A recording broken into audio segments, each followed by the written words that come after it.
the service station pumping his gas.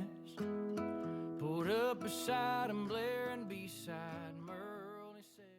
Hello and welcome to Telling It Like It Is, UGA Extension and Southeast District's newest source for local, unbiased, research-based information about Georgia's #1 industry, agriculture.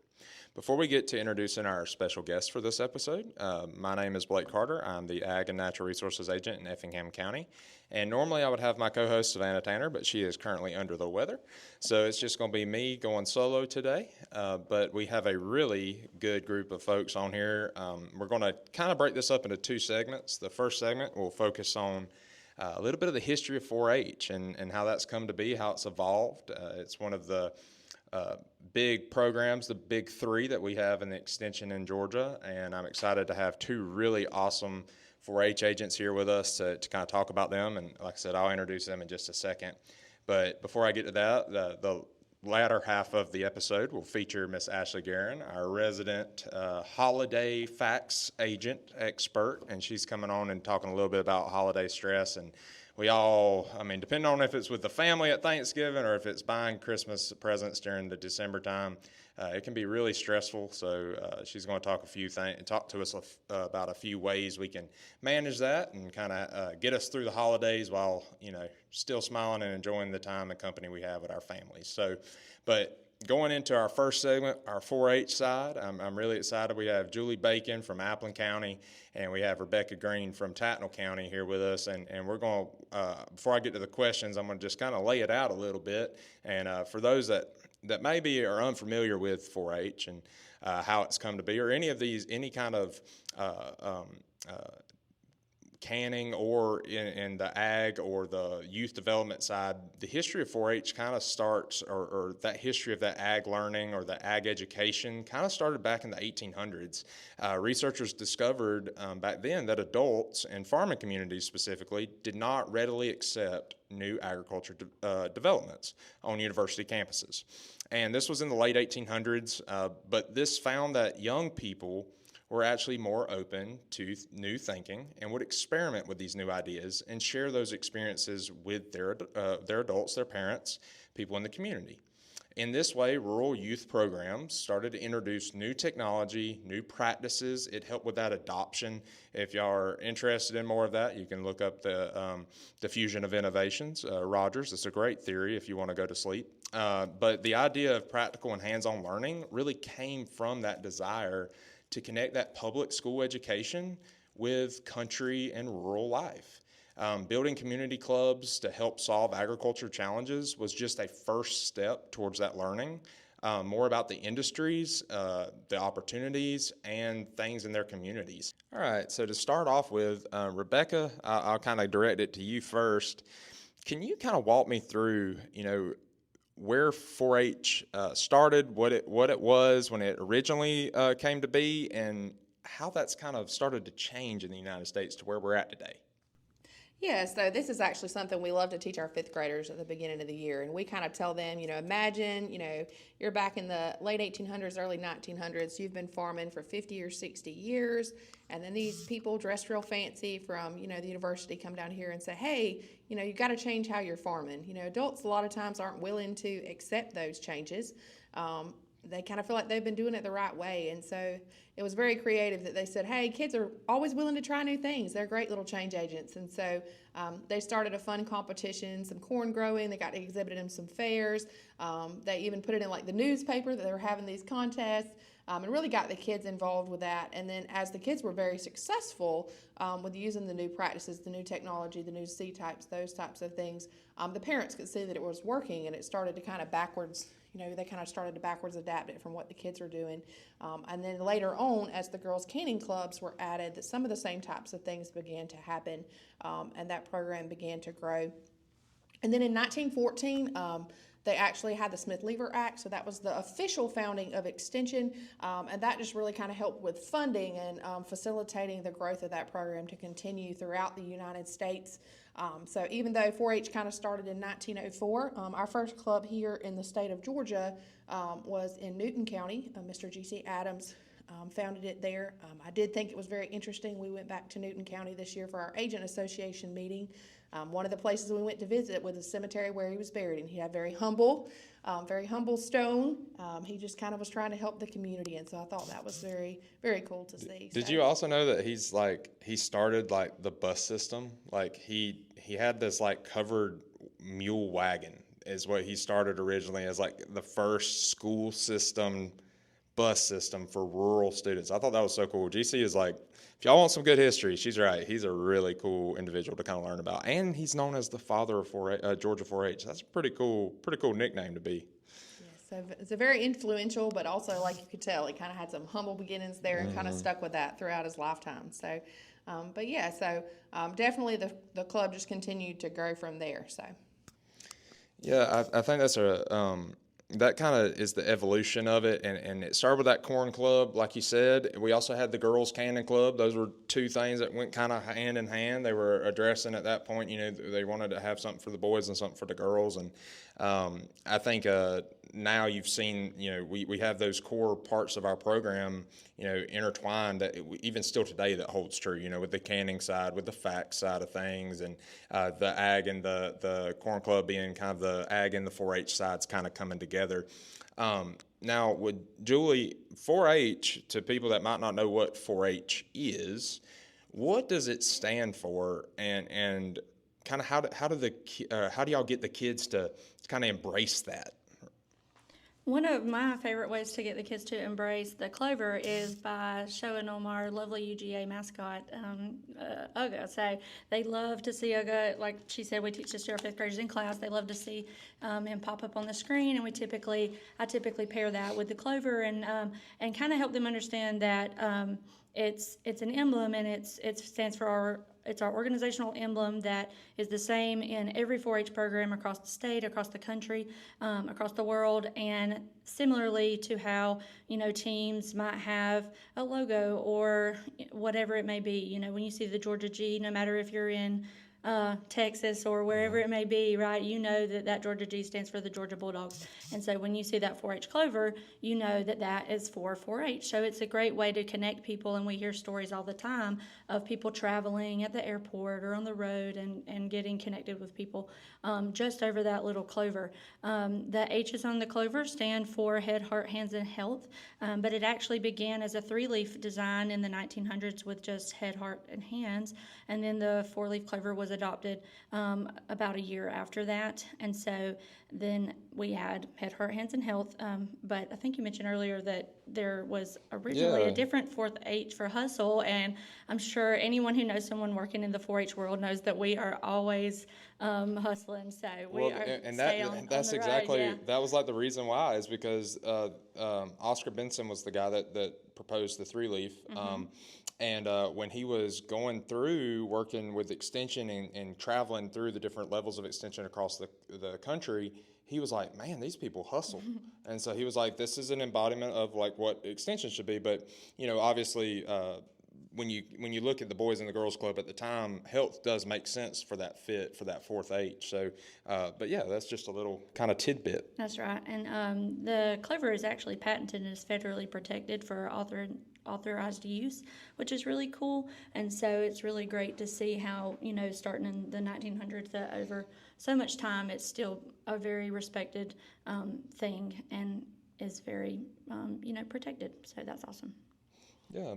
And Head, Heart, Hands, and Health are core values of the program as well. So, we've got a little bit of history about the pledge, too. Yep, and, I was going to ask that. So if you want to kind of talk a little bit about that, because those are big parts of the pledge. Absolutely. Well, we can't have the pledge without it. So, that's right. If you do not know the pledge, the 4-H pledge says that I pledge my head to clearer thinking, my heart to greater loyalty, my hands to larger service, and my health to better living for my club, my community, my country, and my world. And I think that's just a very concise embodiment of what our goals are and what aligns all of our work and our mission. And so that pledge was adopted by Otis Hall in the 1920s. So, a lot of this history has stood the test of time and still, directs our not just our Georgia program, but every program in the country. Yeah, that's Now, I'm going to kind of switch gears a little bit and kind of focus on that Georgia 4-H side. And Rebekah, I'm going to go back to you, kind of your opinion on this and your thoughts. So, in your experience, how has Georgia 4-H kind of evolved, right, from that old school, from GC Adams? Where are we today? How has that kind of changed? So we're just different in Georgia 4-H. One good example of that. So we were talking about the pledge. I never realized till I started going to national meetings as a 4-H agent that here in the state of Georgia, when we say the pledge at the end, the kids all like raise their hand and shout, "My world!" Like they're very passionate about that. Other states don't do that, so it's just kind of our own little thing. Yeah, I'll say as an ag agent, my first time going. Now, granted, I was in 4-H till about 7th grade, and then obviously football kind of caught me in the after-school program, so I didn't go any further than that. But I'll tell you, in my time going back to Rock Eagle as an agent for the first time and seeing the pledge, the one thing I remember my first time was seeing all the kids shout and throw their arms up, and I was like, what the heck is happening? But they were so excited to be there. Yes. And I think that pledge, and they understand what those words mean because of how impactful that pledge is. But sorry to cut you off. Continue going. No, but yeah, so they are very excited about it, and it's something we do in a lot of our club meetings to help kind of inspire, that pride for the organization. But thinking about Georgia and how it's different from other people, I think there's two main things that really distinguish Georgia 4-H, and one of those is like throughout UGA Extension, we have a county delivery system, and that means like every county in the state of Georgia, it may be an educator or a program assistant or a part-time program assistant, or you might have 3 people, but every county in the state of Georgia has someone whose job is to make sure that 4-H is being implemented in some way in that community, in that county. And a lot of states don't have that. They may have regional agents, or they may just have community clubs, but they don't have someone whose dedicated purpose is to make sure that 4-H is being implemented strongly in that county. And then the other factor is in-school club meetings. So across the state of Georgia, we have a very good partnership with school systems. There are some schools that choose not to have it, but a large majority of the schools across the state have in-school club meetings where the agent goes every month, usually, or a couple times per year. They get to go in, they get to see. We primarily reach 5th grade. Some counties do lower or higher grades, but you get to see those students repeatedly as a part of their school day, so they're not having to worry about transportation, whether or not they can get there, whether or not an adult brings them. And you get to see those kids and build a relationship with them. We do a lot of educational, some counties do agriculture things, or they might do healthy living programming, but they're doing some kind of educational piece, but also sharing about other 4-H competitions and things coming up out of the classroom. A lot of counties are really good about doing service projects, getting those kids engaged in, whether it's like collecting pop tabs for Ronald McDonald House, or we're currently running a peanut butter fundraiser contest. So all the kids are collecting peanut butter, and whichever class collects the most will get a donut party, and then we're going to donate that peanut butter back to our local food banks. That's awesome. They kind of get those kids engaged in those 4-H things. They're at the school, and we see all those kids. There's a whole bunch of states that are very community club based. So like they'll have a chicken club or a rabbit club or a craft club. And so, Gotcha. But they're all voluntary participation, meaning kids have to choose to get to them. Parents have to bring them to them. And so a lot of times, even though those are great clubs, you don't see the large quantity of students that we do here in the state of Georgia. So I know we're kind of going off script for some of the questions I sent you, but now you've piqued my curiosity. So when we're talking about 4-H in other states, you were talking about these clubs, right? So that makes a whole lot of sense to me because in Effingham, we've had a lot of people move here. And we get calls out the wazoo about clubs. But the way our structure is, we obviously don't have necessarily the manpower to have 80,000 clubs. But we do a lot of our core programming that's a little different. So when they come here, they expect like these community club things. So if they're not doing club meetings and things in other states, so is there agents that are handling those programs still, but it's just like a club, just one individual very focused thing, or is it? Yes, so since kids have to optionally choose, they kind of have to have a hook, right? So Gotcha. A lot of those clubs, instead of just being like the Collins 4-H Club or the Reidsville 4-H Club, will have a special purpose that they're trying to get those kids to come to. Gotcha. So we've had a lot of kids here as well, especially with the military base nearby, that move in from other states, and they're like, oh, well, in my state, we have like 5 different clubs we can join with all these special interests. And I try to tell them that's great, but the reason they have the staffing ability to do that is a lot of those are volunteer-led. And so they're training a volunteer to go out and lead this club in a community. And then also, they're not seeing those kids anywhere else. So I try to tell them we don't do it that way, but we are seeing twice as many kids probably as that county because we're seeing them in the club meeting. And then we do have some of those community type clubs when I think about things like archery, our livestock club, some of those kind of things. Kind of pulls that club base in, but we just don't have the volume of them that we would. The other kind of drawback to having that club-based system is if a community decides they're going to have a craft club, they might have the world's best rock star craft club, but they might not offer anything related to shooting sports or livestock or communication. They might just have their one club, and that's all the children have an opportunity to be exposed to, versus kind of the way we do things. We offer a lot of variety in things that kids can get involved in through our county. Julie, you want to add anything to that? Yeah, I would just really echo what Rebekah was saying. She said some things I was thinking too, and we're really, when we think about other states and Georgia 4-H, how that fits in that overall United States picture, Georgia, we're very fortunate here to also have an incredible volunteer system across the state and impeccable volunteer leaders from or state specialists who are helping counties establish volunteer-led clubs, maintain those, learn how to work with volunteers. And so, like you mentioned earlier, we have some core programs, with those being club meetings, state council, summer camp, and district project achievement. Those are things that we use as kind of cornerstones in base programming across the state. And then essentially you are able to learn about the kids through that and what their interests are, and figure out how to help connect them with their passions in a way that allows you to build your community club through those specialty clubs like she's talking about. So that's why in Georgia you might see one county that has really strong target sports programs and really strong livestock and really strong horse club, and another county might have really strong arts and crafts or really strong community service or whatever it may be. And you want aspects of those, spread around.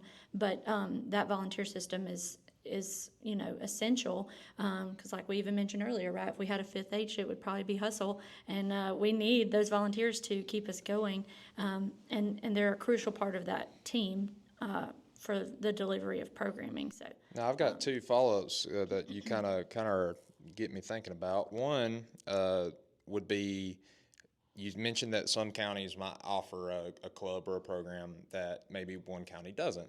Are there ways for kids in one county to get involved with a program in another county that might be more suited for them, say like a horse club or rabbit club or something that's more niche?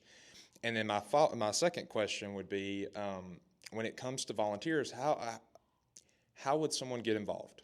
How would someone that just want to help with the kids or help with one of these clubs, how do they go about getting started doing that? Yeah, so like Rebekah said, you have a county extension office in every county in the state, and so you can, find your county office through maybe word of mouth, but also by just doing a simple search of your county name and then connecting like UGA Cooperative Extension.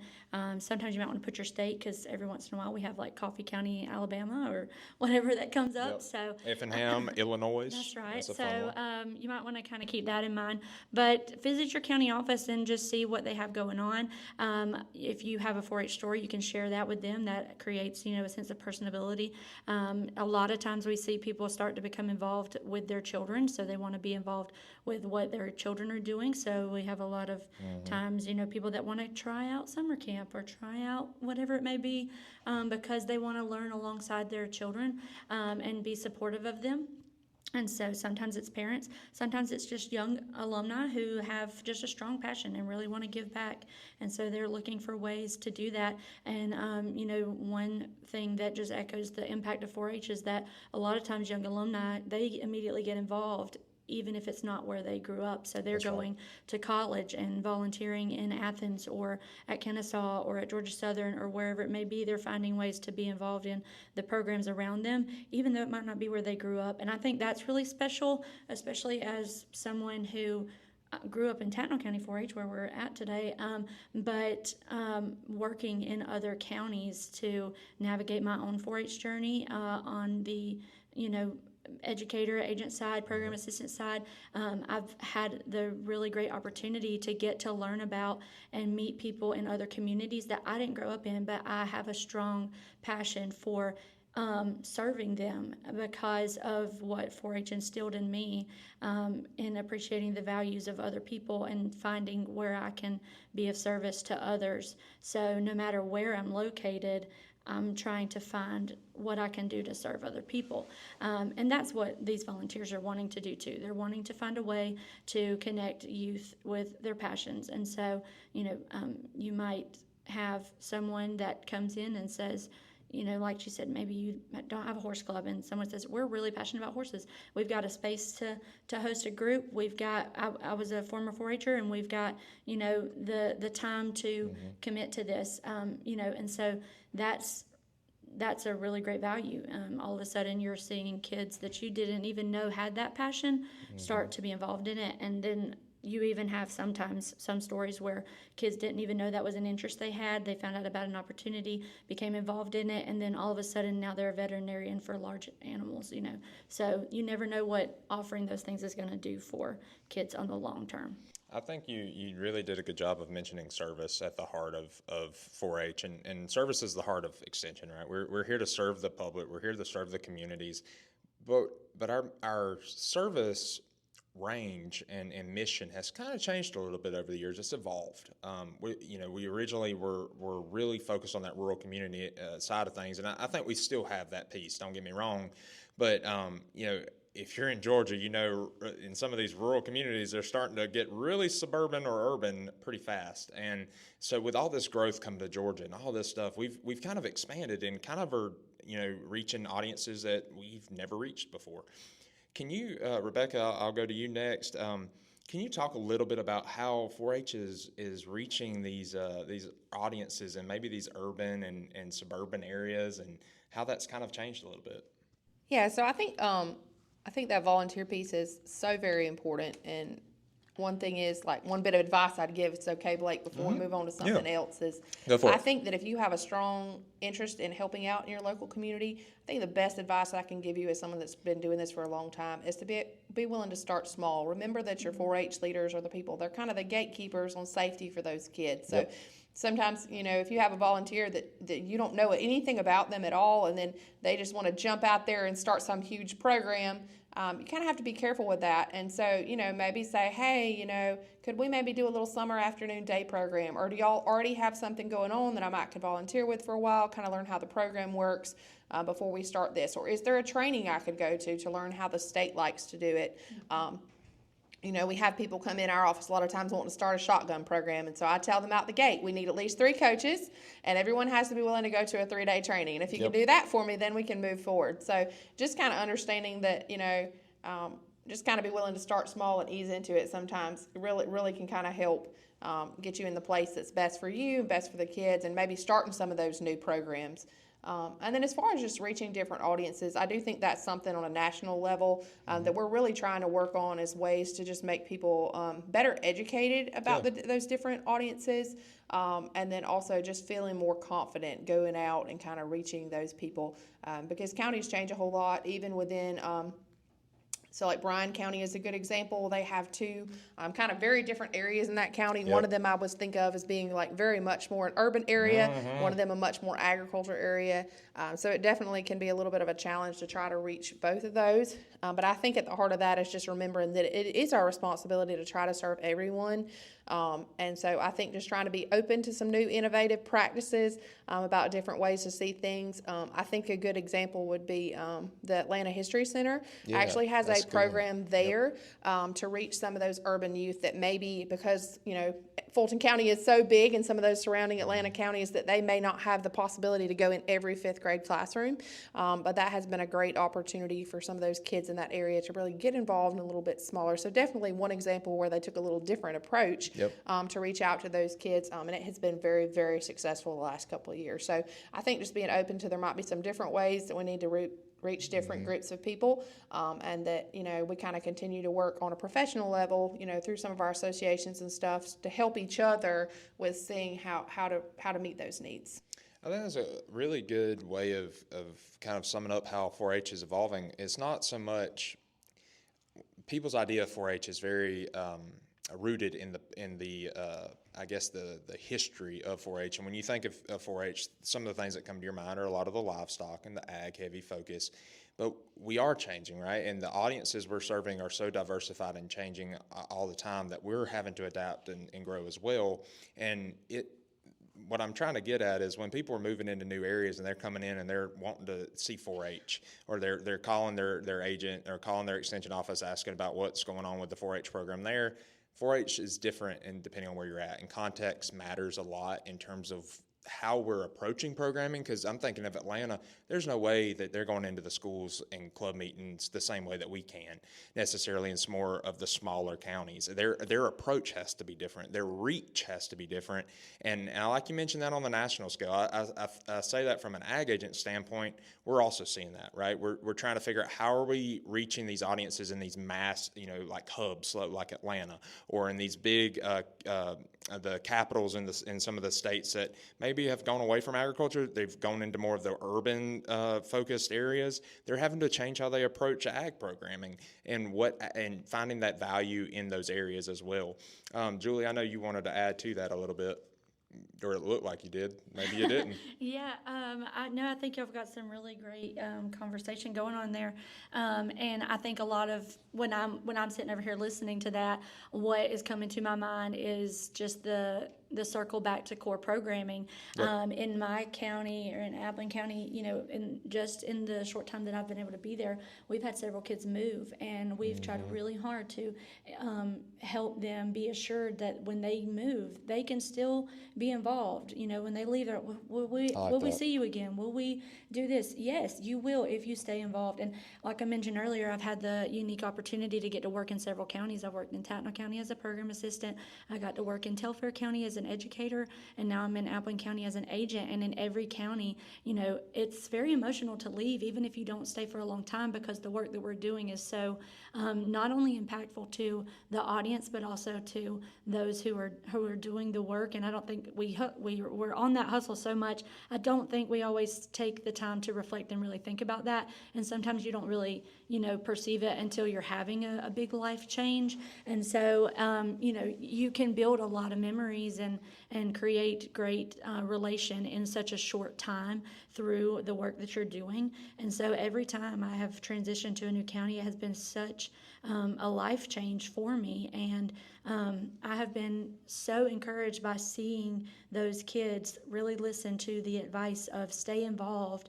You will see us again. And then as you get to a certain level, we'll see you all the time. Like, I'll see you at Rock Eagle. I'll see you at Burton 4-H Center. I'll see you at 4-H Day at the Capitol. Like, you will. But a lot of it stems back to those core programs and helping them rest assured that when they move, there is a sense of stability there. So moving for a child that's a big life event for them. Yep. And so in our county, we've had a couple of kids who have moved to coastal counties, and we've already heard from them that they're still involved. And that's part awesome. Of that also has been the responsibility of the county office to go ahead and call, hey, Shawnee, I have some kids that are moving to Camden County. I want you to go ahead and know them. That's right. And when we were at 4-H events previously, going ahead and introducing them so they know who she is, and they know that she's fun and that she has so many cool ideas and things for them to do. And so they're over there now, and they're doing that. And we're going to see them again at DPA, and we're going to see them again at summer camp, and all of those things. So I think it strives back to that core program.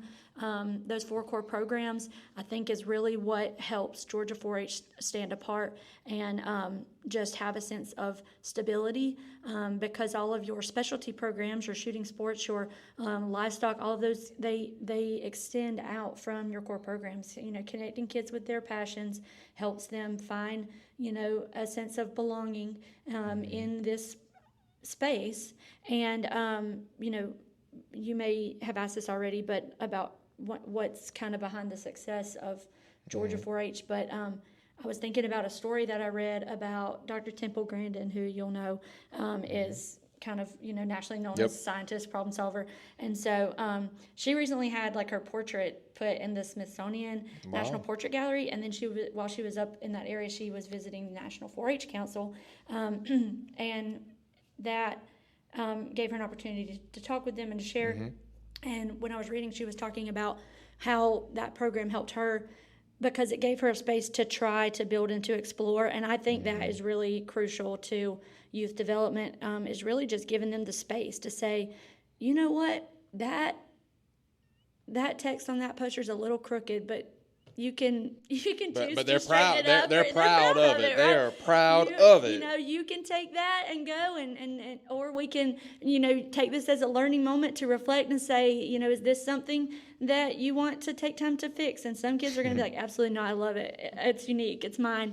And then other kids are going to be like, oh no, it's got to be straight. So, I feel like that I see it with the younger group. They're just like, yeah, I'm so glad I made this poster. Like, this is the best thing. And they don't even care about other people's, what it looks like. They said, this is it. Absolutely. But then when they get older, they're like, maybe I should clean it up just a hair. But I just think, it's really important to give them the space to try to build and explore. And then they're going to build on those strengths. That allows you to observe their strengths and help them identify them, which is in, larger language that we're using, sparks. It's just their passions and things like that. We use the thriving model a little bit to extend on conveying to people the message of 4-H programs long term and helping them understand that when we provide the developmental context of belonging and connecting them with a caring adult and nurturing that relationship, and provide a space for them to be consistently engaged, then they start to have thriving indicators of social, emotional, and cognitive learning, and then eventually long term can have those developmental and long term outcomes, whether it's learning how to have a positive attitude or learning how to connect with others and collaborate or taking responsibility in what you're doing or how you're contributing to a team, and then seeing that long term in civic engagement, sometimes even vocational success. And so the national framework now is shifting more to like the Beyond Ready framework and making sure kids are beyond ready for whatever's next. So we don't always know what's next, but we can be ready for it when we build these life skills that are crucial to 4-H programming. And success is going to look different to everyone. I think that is something that I have had to personally learn from the time I was a 5th grade 4-H'er all the way to now. My view of success has shifted so dramatically over time, and I'm so thankful for that. I'm thankful for the people around me, my 4-H agents, my 4-H mentors, and people who maybe don't know 4-H who have given me the opportunity to practice my elevator speech or practice talking to them about That's it. Right. It's helped me really even shape my own view and have a growth mindset on what success looks like, and it doesn't have to be so rigid, because for some people success, recently at our Cloverleaf DPA, success for one of my children was being able to talk about a 5th grade boy's dream topic of gas in the body, and that was just exciting for him, and he brought life to one of our most favorite fictional characters, Bob Baked Bean. And so, sometimes you just got to let kids explore what they're interested in, and that means a lot to them. Yep.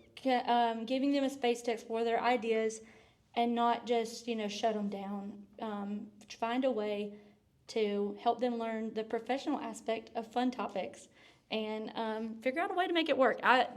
Sometimes that gets me, in trouble. So when kids will say, well, I want to talk about X, Y, and Z, and it may be the most off-the-wall thing, and then I have to remember I told them I would figure out a way to help them make a project out of anything they were interested in. So sometimes, we got to be creative in the way we make that work. I know, Rebekah, you had some thoughts you wanted to share, but before I let you, I just want to put in a little thing. When going and judging these DPA projects, I just, as an ag agent, first time doing it, had no idea what I was about to get. Especially when I go in there thinking it might be entomology I'm judging. It's not necessarily entomology that I'm thinking that I might be getting presented with. I'm thinking it's technical research, man. These kids, they'll be talking about Spider-Man. All right, it could be Spider-Man, but a spider. It could be, I'm just joking. It's not as silly as that, but there are those funny, fun kind of project ideas and memorable. That's a good way to put it. There's a lot of memorable pieces to it, and the kids are just so invested in the topics that they are passionate about. No matter how crazy or off the wall they might be, getting them so excited about that really does help them feel comfortable, I feel like, talking about it too in front of people. And I'm just going to say it, some of them judges are tough. When you get, I mean, them GBA judges can be tough when you hit that junior or senior level. And so getting them just excited and comfortable, I do think our 4-H agents in Georgia do a fantastic job of that, preparing kids for that next step. And I like you mentioned about the going beyond. So Rebekah, I know you had some thoughts you wanted to kind of share, so I will get off my soapbox and let you talk. No, so this actually ties into what you were saying as well. I just kind of was sitting here thinking while Julie was talking about, we've kind of talked around how different counties have different specialty clubs going on, and why it's like one county have one and one county has the other. But I think a lot of that really kind of ties together what we've been talking about today. It's where do you have a lot of kids who have that spark or that interest? Do you have a committed volunteer who is willing to dedicate the time, and are there the resources to support that project? So Ware County comes to mind as a great example. They have a lot of students in that community, and you could look at other things in the community besides 4-H and see it, but a lot of interest in performing arts and communications. So a lot of their kids are very passionate about that.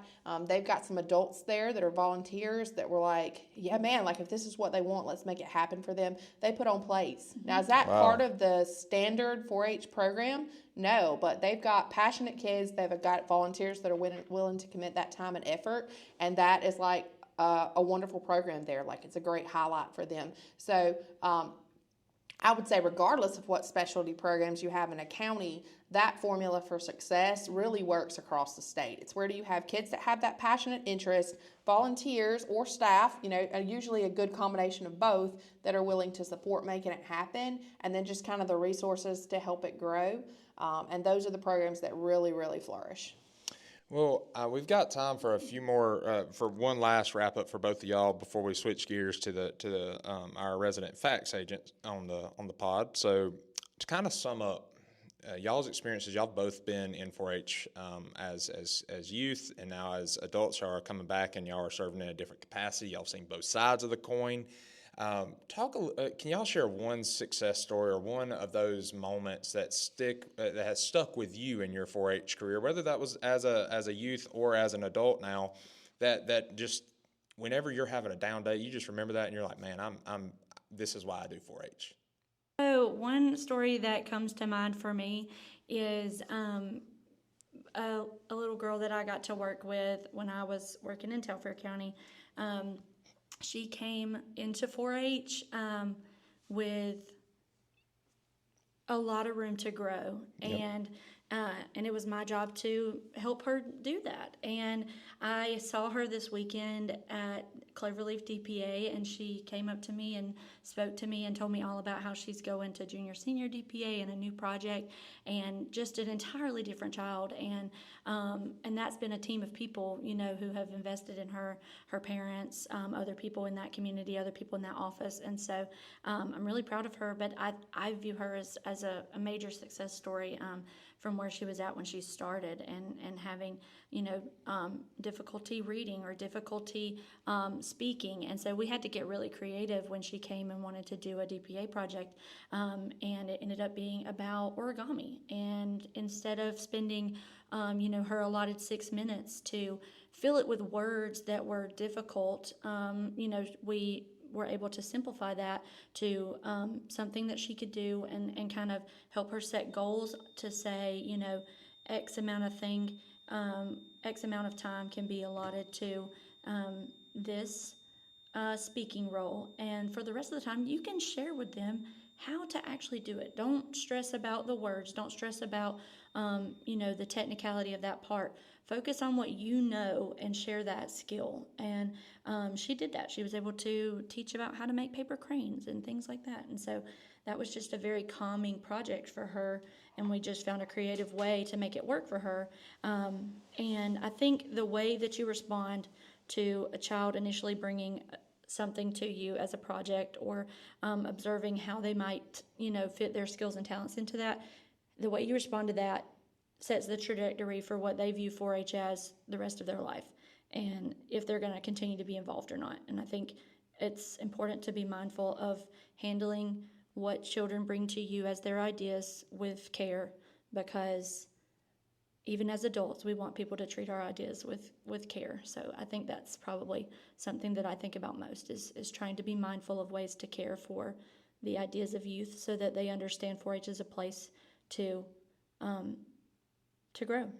So I had a very interesting 4-H experience. My mom was a 4-H agent for a short time and then quit that to stay at home and take care of all of us. So we were actually homeschooled. So 4-H was very much our like social center where we made all our friends and those kind of things. But coming from that background, I think I learned a lot of things. I learned a lot of things about how our 4-H agent made sure we were always included and always a part of that, even though maybe we didn't go to school with this group of kids or that group of kids.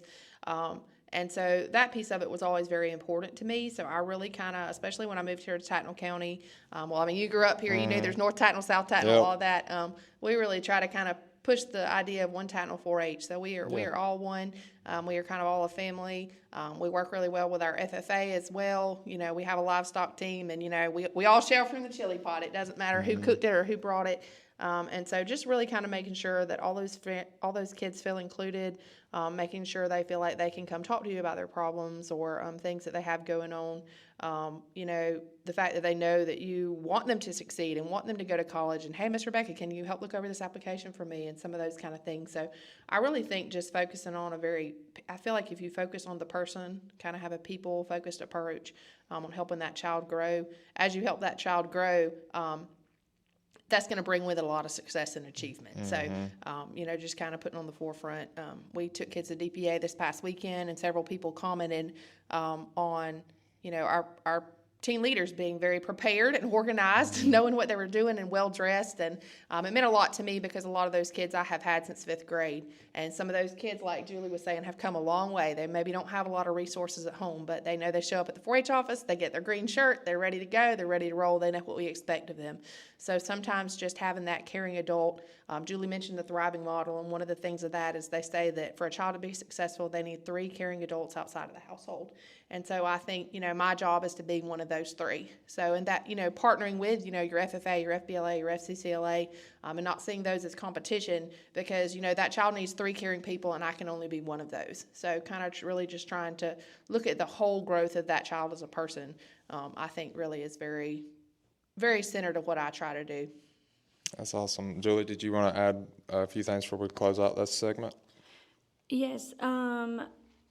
I appreciate Rebekah ending on like that whole child development piece. I think that's crucial. And one thing that I was thinking about while you were speaking on that was just kind of reflecting on what we've talked about today, and then talking about trying to serve audiences or serve everyone in your community. You know, we, like anything, we only know a portion of what's being brought to us. And so when I think about, you know, my 4-H story, I think about everything that was going on outside of the world of 4-H in my life.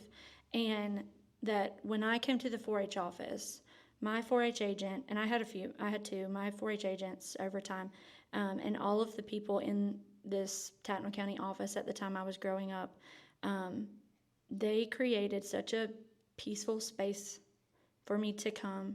And for other kids, they created a really fun, energetic space to come. So, like, no matter what it was, no matter what they met the child's needs. And so the quick point that I was trying to make about that is that it can be easy sometimes for us in life or even in our work sometimes to maybe have a perceived view of what children are bringing into the space when we meet them, when we learn them, a family. But there's so much we don't know, and I think that it's important to be mindful of that because every child's got those different needs. And I'm really thankful for the Spark champions in my life who invested in me when they didn't even know the things. They didn't even realize, I don't think, at the time that they were meeting needs they didn't know that I had. And that's hard because it's hard to identify needs that you don't know exist. Yep. But somehow 4-H just does it. It just brings all the pieces together. And for even children that have things that they don't talk about or that they, need a break from in life, it just is a consistent space for them. And I want to encourage everybody who is working in a county office in a 4-H role to just remember that, because when the days are long or hard, or you're on the road, or you haven't been in your office in a month, or whatever it may be, it's like you said earlier, it's hard to remember, like, why am I doing this job? What am I doing, right? You're creating a space for children to just be, and I think that's really important in the world that we live in now. A real space that sometimes is, maybe a little bit more disconnected sometimes when it needs to be from so much technology or so much distraction. You're just creating a space for kids to be, to learn how to talk to each other, to learn how to connect with someone who cares about them, and just engage in real life. I think 4-H is just real life. Yep. No, I want to just kind of, I love that was kind of the message, and I'm glad we're wrapping up with that for this segment, because I think that's the key, right? It's allowing the kids to grow. Maybe they're not even aware of it, while still letting them still be kids. And I think that's what 4-H does in a healthy environment, a healthy way. The skill sets, the experiences these kids have, they might not be able to get anywhere else. And I think that's one benefit of 4-H. And, like Rebekah said, it's not a competition of these other extracurriculars or other ways that kids can have these opportunities to have leadership roles or growth in other organizations like FCCLA, FBLA, Beta, 4-H, FFA. We always talk about 4-H and FFA, but there's so much value in letting the kids have those different experiences, still giving your all, and remembering as an educator or an adult in those roles that it's not about competition or county lines or program or whatever. It's about the kids at the end of the day from a 4-H standpoint, right? It's about investing in them. And like you said, Rebekah, there's multiple people in kids' lives that really help develop them. And if you can just be one part of that, I think that's super important to always remember. Just kind of wrapping up about my 4-H experience as a whole has really come in my latter part of my life. Now that I'm into my role as an ag agent, I'm more involved. We help out with camps or DPAs and things like that. And it's helped me grow personally. I could never be a teacher full time. I don't think I could deal with every day being around youth and having to manage a classroom, and that's a whole nother beast. So I commend all the teachers and 4-H agents that do our club meetings and stuff. Having to go in those environments, it can be really tough. But at the end of the day, the 4-H has helped me grow, being able to take what I'm teaching to adults and being able to figure out how to change up my lingo to really take that message and broadcast it to a younger audience, because they are our future, right? And we want them to be the next generations that take on, whether it be in ag or other industries. And that's the other thing. 4-H is more than just ag, but I might be biased. I gravitate more towards the ag side, but that's also just because that's my background. But 4-H is there's something for everyone here. It is truly that kind of organization. But for just wrapping up for Georgia, just some highlights. Georgia 4-H reaches approximately over 240,000 youth every year, and that's reported the last numbers I found. And just kind of giving y'all an idea, youth out there, it's diverse. It's not just that rural audience anymore. Actually, only 33% are actually coming from these rural areas anymore. 23% are in small towns, but 43% of those young folks are coming from cities and suburban locations throughout the state. And I think that's super important to kind of just showcase what we've talked about how we've grown and how we've evolved. 4-H is really a part of the University of Georgia. It's part of Extension. It's part of our College of Ag. But what I think sets 4-H apart, it is the only youth program that is directly tied and has access to technological advances in agriculture and life science, home economics, human development, and related areas that result from land-grant university research. And I want to make that point very, very, very clear that is the only group that is that tied to the university and to that unbiased research. So we're giving them a foundation to grow on that is unlike any of the other organizations out there. And the foundation of 4-H is that practical application of that land-grant knowledge by youth in their communities. We're trying to grow leaders to lead the community, people that are older than them, into a new era. New things are coming out. AI is going to be something where we're going to have to rely on some of these youth to teach our older generations how to use it properly and not get, in trouble with that kind of stuff. So there's just so much going on with 4-H, and I'm just so excited to see that we have agents like Julie and Rebekah, both of y'all out there really instilling those principles and those values into our youth. If you're listening and you have youth, I think almost anybody in the state of Georgia has had an experience with 4-H. Get your kids involved too. Let them have that same experience. Even though my journey in 4-H ended as a youth in 7th grade, I still have those memories of fourth grade, 5th grade, 6th grade. Even the last time I went to Rock Eagle in 7th grade, when I learned the Pledge of Allegiance does not have a pause after, what is it? The one nation under God. Do not pause after that, just FYI. And if you're at a 4-H event, you better speed up to say what you need to, get with the pledge. So now we'll move on over to Ashleigh Geurin, our resident facts agent on the podcast. I really appreciate her joining us again and sharing some awesome insights. And I appreciate Rebekah and Julie already setting the stage of a really good episode. But when I was thinking about last year, we kind of have this theme now, even though it's only our 2nd year. We have a theme. We have an annual theme of doing something with the holidays in mind. And last year, Ashleigh got on here to talk turkey with us and talk about food safety and food handling. And this year I thought, you know what? The holidays are a stressful time. Good stress and bad stress, right? It can be good. Hopefully more good than bad stress comes out of it, but at times it's stressful. So I wanted to see if Ashleigh could provide some expertise. And I've heard you talk about stress before, and I think it's fantastic insight, fantastic resources. If y'all have a facts agent nearby, definitely utilize them as well. But Ashleigh, from your standpoint, can you give us some tips and tricks on how to manage stress during this time when we're, trying to enjoy our holiday and enjoy our families?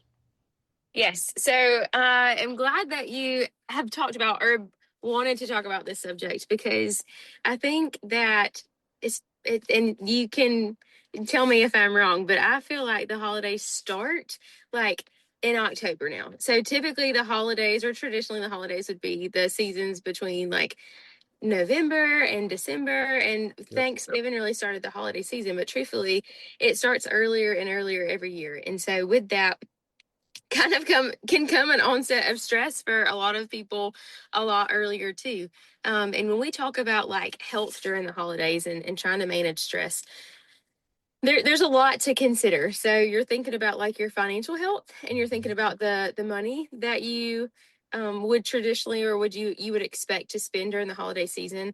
You think about the parties that you go to and the foods that are traditional holiday foods that you only get one time a year. And you think about just the busy schedules with going to, maybe kids programs, or maybe going to holiday parties, or, it can really add up. So this topic is really timely and relevant. And it's something that I'm glad that we're taking some time to address today. So, and I'll just ask you, Blake, like, what do you think for a lot of people, what do you think some of the stressors could be during the holidays? Like, what are some things that stress you out during the holidays? It's usually trying to, plan for that many people coming to the house, cleaning up, getting things straightened up. You want to present. We have this thing where we want to present the best of ourselves to our family, even though they know our deepest, darkest secrets. They're still, there's this mindset that if you're hosting, you got to be the hostess with the mostest, right? So my mom has always been like that. My aunts, my ema, they put a lot of effort and stress into making sure their house is spotless or perfect. And if one thing's out of place, they're very, very, kind of stressed out about it. They're nervous about it. They don't want people to see it. So that's one part of it. And I also think just dealing with different personalities, I think all at the same time. I think that's another big thing in families across everywhere they have to deal with, right? Bringing in different generations, trying to have conversations of different opinions and things like that. I think it can be stressful at times. Yeah, agreed. I can relate to all that. And it's so funny too, because even my mom, she does the same thing, like immediately feels like she has to present this perfect home. But when I think about it and how many times I've gone to someone's house or gone to a home for a holiday party, and if there was like stuff or if there was anything that was out of place, I don't remember that, but it's so funny the emphasis that we put on it. So that brings up kind of a first point as far as setting realistic expectations for yourself and not being afraid of not being perfect. So people often stress because they feel like they should do more during the holidays. Like, okay, this year we should have a bigger Christmas tree, or we should have more lights outside, or we should have, get more gifts this year, or host more parties. But really, like, when you start to expand your bandwidth on top of everything else that's happening, it can be really hard on you and hard on the people around you too.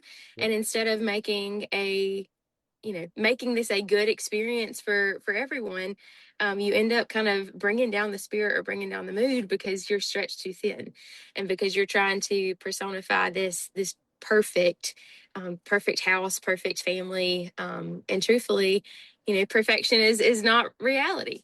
So I think setting realistic expectations and boundaries is helpful too, especially when you have many parties and many things to go to, and you want to go to everything because you feel honored. Hopefully you feel honored to be invited, but trying to figure out family situations can be stressful too, especially if you're traveling. But making those plans and setting clear expectations in advance can be really helpful when you're trying to decide, when are we doing Thanksgiving? Whose house are we doing Christmas at? I just don't really feel like going anywhere. And then by the time you get done with it all, you're just burnt out and you can't wait for the holidays to be over. Mm-hmm.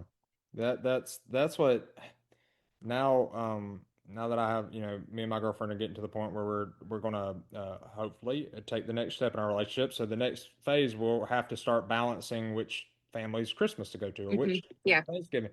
And that already has me stressed, and I'm not even at that point yet where we're having to decide on that. But just thinking through those plans and all that travel is so stressful. Last year we went from Glenville to Tennessee to Virginia in about a 6 day span, and then came back, and it was so exhausting. By the time we got back, New Year's and New Year's Eve and New Year's Day, I barely could make it through the football games at night because I was so tired.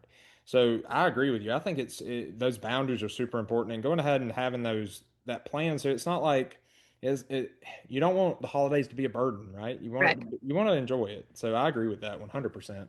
Yeah. What are some other ways that we can speaking of travel and kind of thinking through that? Are there any when you're on the road that long or anything like that? Is there ways to kind of make sure that it's not so cumbersome to do all that kind of traveling? Yeah. So planning ahead.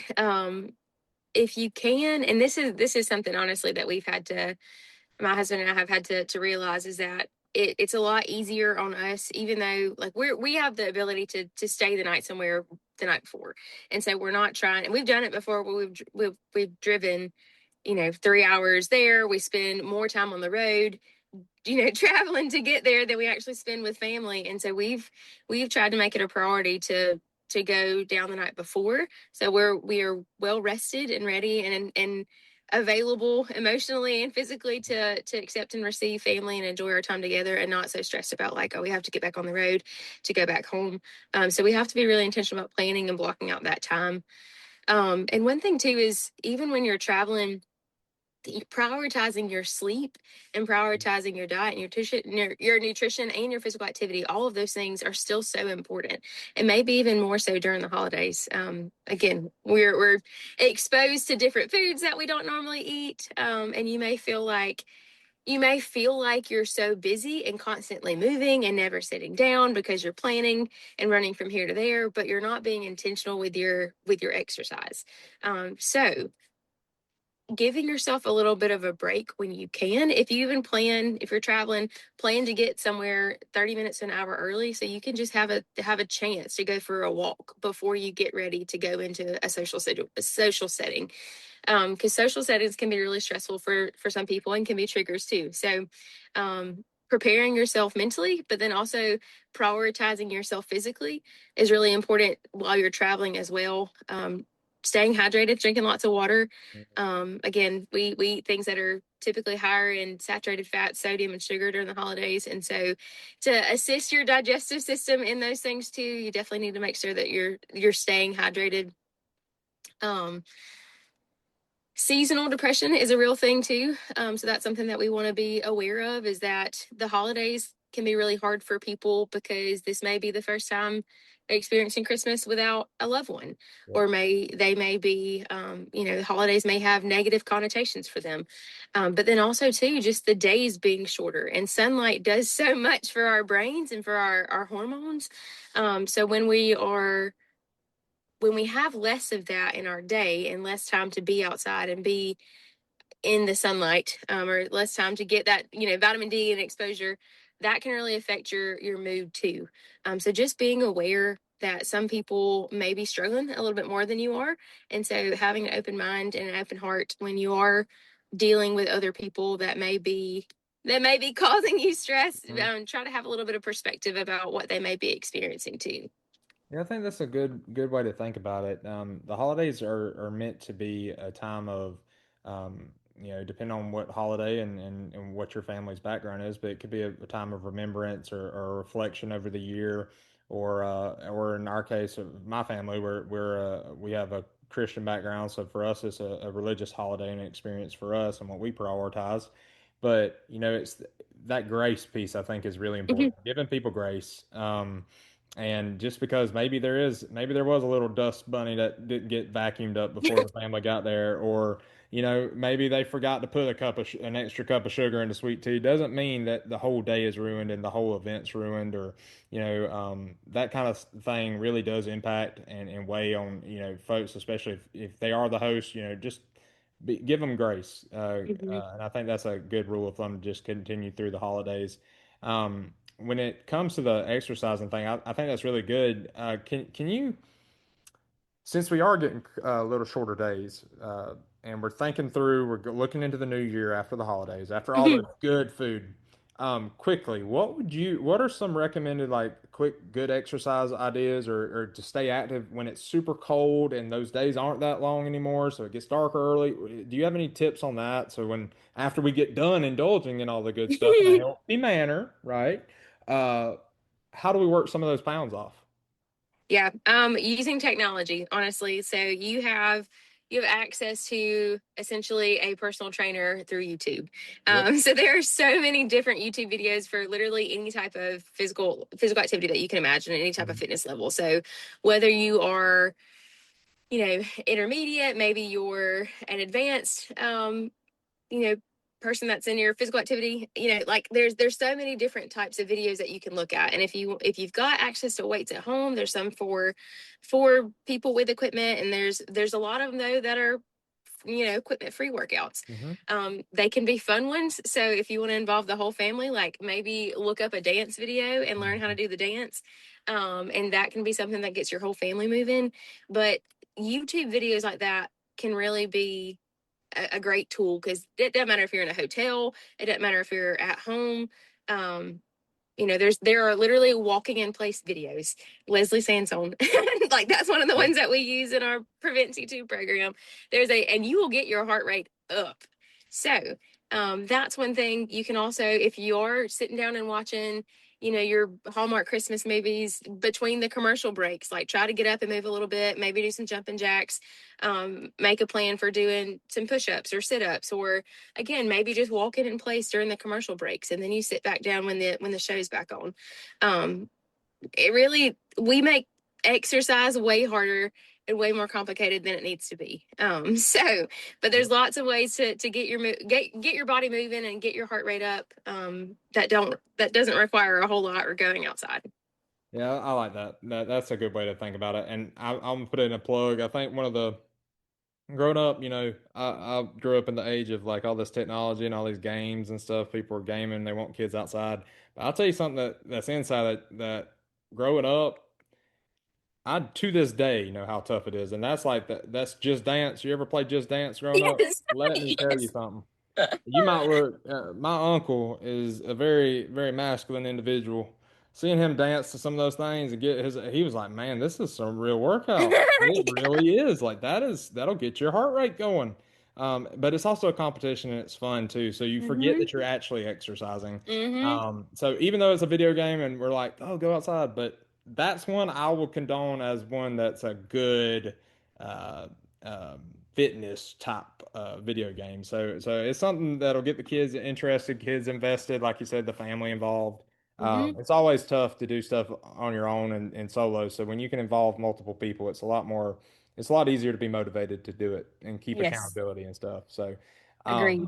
well, before we finish up, is there anything else that you had for some really good tips or things you wanted to share with us or anything else?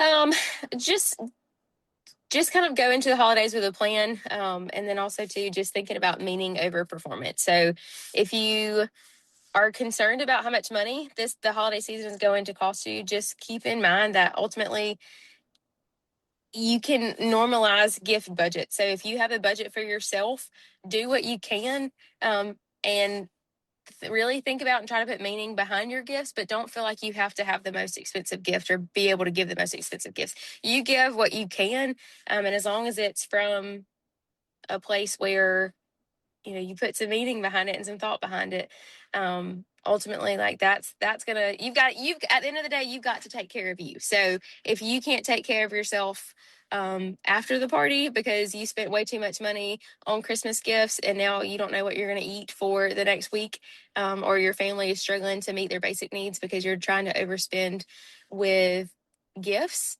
you really have to get a priority check. So there are lots of resources out there for finding or making gifts or doing some low cost budgets, but truthfully just letting go of perfection.